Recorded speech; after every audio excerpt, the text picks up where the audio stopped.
মাথার তাওয়া গরম হয়ে গেলে মুখ্যমন্ত্রী এসপি বুঝবো না, ভয়ঙ্কর হুঁশিয়ারি হুমায়ুনের। কিন্তু মুর্শিদাবাদে আস্ফালনটা একটু কম করতে বলেন।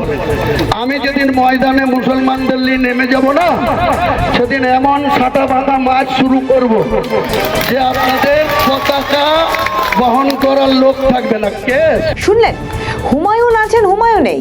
রাজ্য রাজনীতিতে বিতর্কের অপর নাম তিনি, মুর্শিদাবাদের দাপুটে নেতা তথা আমজনতা উন্নয়ন পার্টির বিধায়ক হুমায়ুন কবির।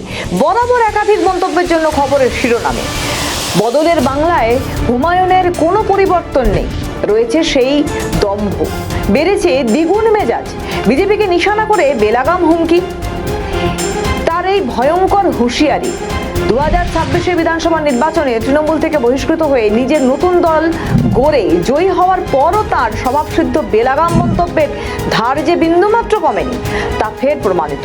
সম্প্রতি সোশ্যাল মিডিয়ায় ভাইরাল হয়েছে হুমায়ুন কবিরের একটি তীব্র আক্রমণাত্মক ভিডিও। যদিও সেই ভিডিওর সত্যতা যাচাই করেনি নিউজ বর্তমান। মুর্শিদাবাদের রেজিনগরে কাশীপুর এলাকায় একটি জনসভা থেকে তাকে রীতিমতো রণংদেহী মেজাজে বিরোধী ও প্রশাসনকে হুঁশিয়ারি দিতে শোনা গেল। রণংদেহী মেজাজে কি বলছেন আমজনতা উন্নয়ন পার্টি বিধায়ক, শোনাবো।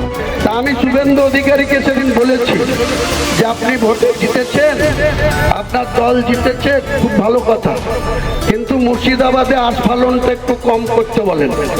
আমি যেদিন ময়দানে মুসলমানদের নিয়ে নেমে যাব না, সেদিন এমন ছাতা বাঁধা মাছ শুরু করব যে আপনাদের পতাকা বহন করার লোক থাকবে না। কেস ওরকম কেস আমাদের বহুবার জেল খাটা আছে।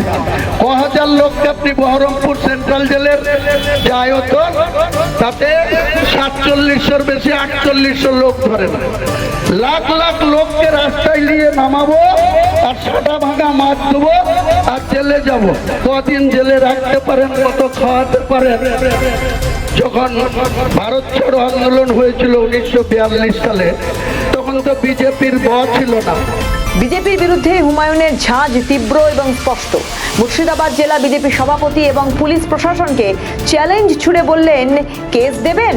ওরকম কেস আমাদের বহুবার খাওয়া আছে, অনেক জেল খেটেছি। পাল্টা সুর চড়িয়ে পঞ্চায়েত মন্ত্রী দিলীপ ঘোষ বলেন, ডায়লগ দিয়ে জনপ্রিয়তা পাওয়া যায়।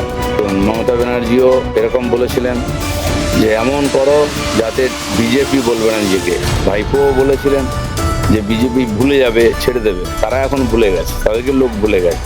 তো এসব ডায়লগ মেরে হয়তো একটুখানি পপুলারিটি পাওয়া যায়। এটা বেশি দিন পশ্চিমবাংলায় চলবে না, কারণ সরকারটা পাল্টে গেছে। বিস্ফোরক মন্তব্য হুমায়ুন কবিরের।